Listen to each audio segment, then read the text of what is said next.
Modified economy का असर। भारत ने रचा नया इतिहास।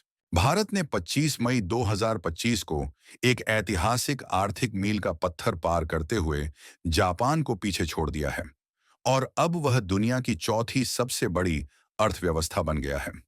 यह न केवल आर्थिक आंकड़ों का खेल है, बल्कि प्रधानमंत्री नरेंद्र मोदी के नेतृत्व में देश की निर्णायक और दूरदर्शी नीतियों का जीवन प्रमाण है। यह उपलब्धि ऐसे समय पर आई है जब वैश्विक स्तर पर मंदी, महामारी और भू राजनीतिक अस्थिरता ने कई देशों की अर्थव्यवस्थाओं को जकड़ रखा है। लेकिन भारत ने न केवल इन चुनौतियों का साहस के साथ सामना किया, बल्कि तेज गति से विकास करते हुए दुनिया की आर्थिक शक्ति सूची में अपना स्थान और ऊंचा कर लिया। जब 2014 में नरेंद्र मोदी सरकार सत्ता में आई थी, उस समय भारत दुनिया की 10वीं सबसे बड़ी अर्थव्यवस्था था। महज 5 वर्षों में भारत 5वें स्थान पर पहुंचा और अब 2025 में चौथे स्थान पर अपनी मौजूदगी दर्ज कराते हुए जापान जैसी तकनीकी और औद्योगिक महाशक्ति को पीछे छोड़ दिया है। अंतर्राष्ट्रीय मुद्रा कोष (IMF) के अनुसार भारत की जीडीपी अब 4.19 ट्रिलियन डॉलर तक पहुंच चुकी है, जबकि 2015 में यह मात्र 2.1 ट्रिलियन डॉलर थी। मात्र एक दशक में जीडीपी का दोगुना से भी ज्यादा होना भारत की आर्थिक शक्ति का प्रत्यक्ष प्रमाण है।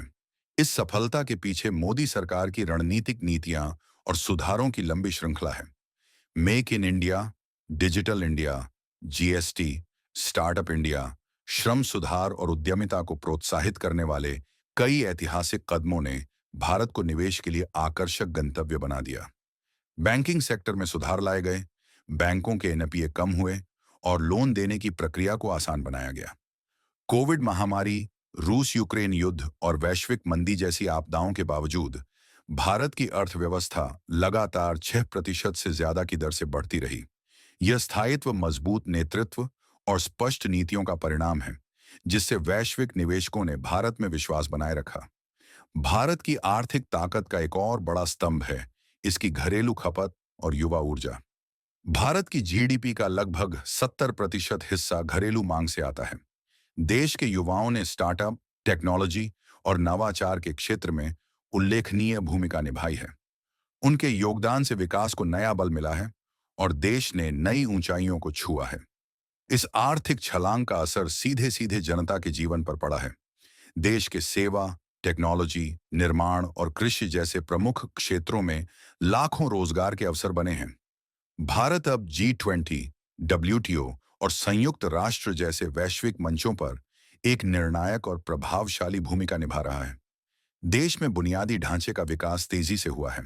स्मार्ट सिटी परियोजनाएं, bullet train, highway network, railway आधुनिकीकरण और डिजिटल कनेक्टिविटी जैसे क्षेत्र में भारी प्रगति देखने को मिली है। विदेशी निवेशकों का भी भारत में पहले से कहीं अधिक भरोसा बढ़ा है, जिससे निवेश का स्तर ऐतिहासिक ऊंचाई पर पहुंच गया है। एनआईटी, आयोग और आईएमएफ का अनुमान है कि अगर विकास की यही रफ्तार बनी रही, तो भारत अगले 2 अरसे में पहुंच जाएगा।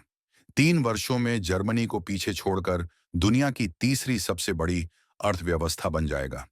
2028 तक भारत की जीडीपी के 5.5 ट्रिलियन डॉलर तक पहुंचने की संभावना जताई गई है, जिससे भारत की वैश्विक नेतृत्व भूमिका और भी मजबूत होगी। भारत की यह उपलब्धि केवल आंकड़ों की कहानी नहीं है, यह हर उस नागरिक की मेहनत, नवाचार और विश्वास का परिणाम है जिसने देश को आगे बढ़ाने में अपनी भूमिका निभाई। प्रधानमंत्री नरेंद्र मोदी के नेतृत्व में सरकार की दूरदर्शी नीतियां, पारदर्शिता और साहसिक फैसलों ने भारत को इस ऊंचाई तक पहुंचाया है। आज भारत गर्व से कह सकता है, हम दुनिया की चौथी सबसे बड़ी अर्थव्यवस्था हैं और अब लक्ष्य तीसरे स्थान पर है। यह सिर्फ एक उपलब्धि नहीं, बल्कि विकसित भारत की ओर बढ़ते कदमों का एक मजबूत और प्रेरणादायक संकेत है।